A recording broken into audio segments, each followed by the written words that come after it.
नमस्ते दोस्तों, पिछले वीडियो में मैंने लोन के बारे में बात की थी कि अगर आप लंबे समय का लोन लेते हो और उसे रीपे धीरे से करते हो तो वो पैसा काफ़ी अच्छा बढ़कर आपको रिटर्न्स दे सकता है। देखिए दोस्तों, ऐसा करना ज़रूरी नहीं है, लेकिन आप ऐसा करेंगे तो आपके पैसे को और ग्रोथ करने को मदद होगी। इसको इस तरीके से समझे कि समझ लीजिए कि मैंने म्यूचुअल फंड में 50 लाख की इन्वेस्टमेंट की हुई है। 50 लाख रुपीस मेरे म्यूचुअल फंड में है उदाहरण के तौर पे। अब 50 लाख रुपए मेरे ग्रो करने वाले हैं नेक्स्ट 5 साल में उदाहरण के तौर पे। यहाँ पर देखिए, तो हम इसको इस तरीके से समझे कि हम लोग एक ही एसेट को या एक ही पैसे को किस तरीके से बार बार काम पे लगा सकते हैं। एग्जाम्पल है, करना जरूरी नहीं है, लेकिन अगर इसको समझते हैं तो एक ही पैसा आपका बार बार काम कर सकता है। तो उदाहरण के तौर पे 50 लाख रुपए की मेरी म्यूचुअल फंड में इन्वेस्टमेंट है और मैं एक्सपेक्ट कर रहा हूँ कि 15% से वो ग्रो करेगा।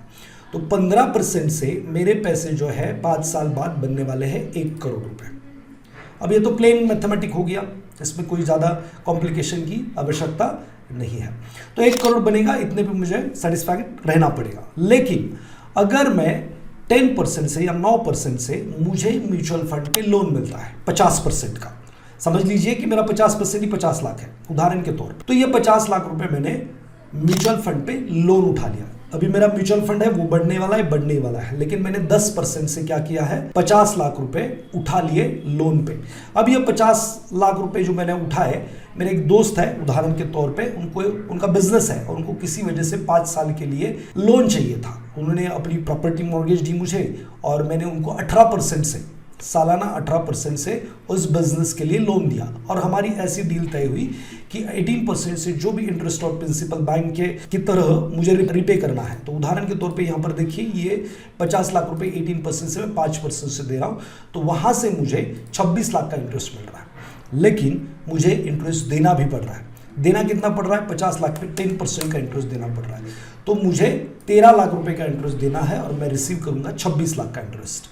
अब देखिए, पहला पैसा मेरा काम कर रहा है म्यूचुअल फंड में, दूसरा मैंने क्या किया, अपने किसी पहचान वाले को, नेटवर्क में मेरे जो थे उनको वो पैसा दे दिया और सिक्योरिटी के तौर पे कुछ प्रॉपर्टी उन्होंने मुझे दे दी। उनको बैंक से नहीं मिल रहा था कुछ इमरजेंसी की वजह से। ये उदाहरण है, इसको समझे, ये बहुत सारी अपॉर्चुनिटीज होती है मार्केट में। तो मैंने उनको दिए, वो मुझे क्या कर रहे हैं, हर महीने 18% से जो भी इंटरेस्ट और प्रिंसिपल है 1,27,000 रुपये, यहाँ पे दिख रहा है 1,27,000 रुपये मुझे पे कर रहे हैं। ठीक है, अब ये 1,27,000 का मैंने क्या किया, SIP कर दिया।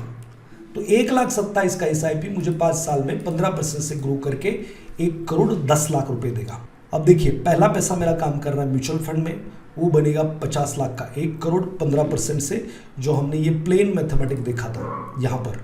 फिर मैंने इस पर लोन लिया और वो 10% से लोन लिया, तो मुझे वहाँ पे 13 लाख का इंटरेस्ट देना पड़ रहा है।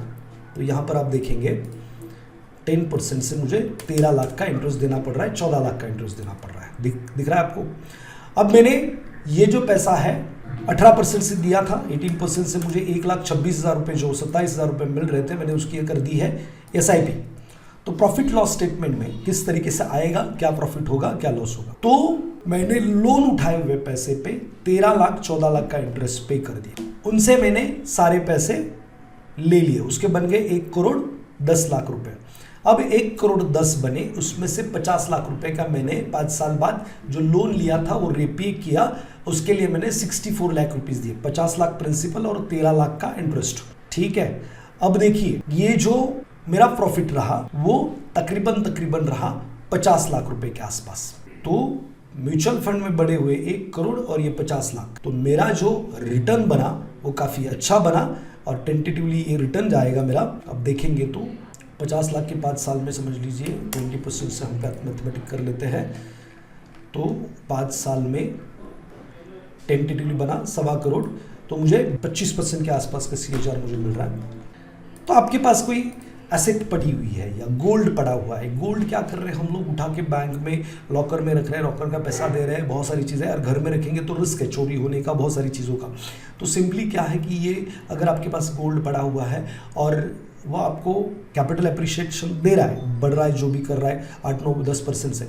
वही अगर गोल्ड में कहीं पर रख दूँ 8-9% से मुझे वो इंटरेस्ट पे उस पर पैसे मिलेंगे, और वो पैसे मैं कहीं PMS में पार्क कर सकता हूँ, म्यूचुअल फंड में पार्क कर सकता हूँ, या कहीं और पे पार्क कर सकता हूँ। तो एक ही पैसा 2 बार काम करे। ऐसी बहुत सारी, आपके पास प्रॉपर्टी पड़ी है, कोई लोन नहीं है उस पर, पॉसिबल है कि उस पर आपको लोन मिल रहा है, तो डेफिनेटली इसका भी इस्तेमाल आप कर सकते हो। इसको माइंडसेट क्या बोल रहा है, ये बहुत सारी चीज़ें मैटर करेगी, लेकिन मैं ऐसी चीज़ें करता हूँ और जिससे मुझे काफ़ी अच्छे बेनिफिट्स आज तक हुए हैं। तो that's why I am always telling कि यार लोन से भी आप अमीर बन सकते हो। सिंपल वे तो है ही। सिंपल वे क्या है कि SIP करो। SIP लोग करते हैं लेकिन डिसिप्लिन नहीं रहते, उनको मार्केट महंगा हो गया, सस्ता हो गया, वो सारी चीज़ें। लेकिन लोन की EMI भरने के लिए लोग बहुत डिसिप्लिन है, तो ये भी एक बात होती है। और ये गोल्ड का जो बैंक से लोन लेते हो उसका खाली इंटरेस्ट भी आप पे करते हो तो चलता है। वैसे ही आप अगर म्यूचुअल फंड का पैसा भी उठा लेते हो, उस पर लोन लेते हो, तो उसमें भी खाली इंटरेस्ट पे करेंगे तो भी चलेगा, आपको कोई भी मतलब प्रिंसिपल रिपे करने की जरूरत नहीं होती है। तो एज इट इज तो मैथमेटिक्स नहीं होंगे, कम ज़्यादा होंगे, लेकिन अगर आप इसको समझते हो और करते हो तो डेफिनेटली ये आपको बूस्ट कर सकता है। अगर ये विचार आपको समझ में आता है तो डेफिनेटली अपने दोस्तों को, अपने रिलेटिव्स को इसको शेयर करें। अगर आपको नहीं समझ में आता है, कोई सवाल होता है, तो डेफिनेटली हर बुधवार को मैं मिलता हूँ ऑनलाइन यूट्यूब पे, तो वहाँ पे आप ज़रूर पूछ सकते हैं और कॉमन सेंस का ज़रूर इस्तेमाल करें। अगर आपको ये वीडियो पसंद आई है तो लाइक, शेयर, और आपको ये विचार कैसा लगा इस पर कमेंट ज़रूर करें। मिलते हैं नेक्स्ट वीडियो में। Thank you very much.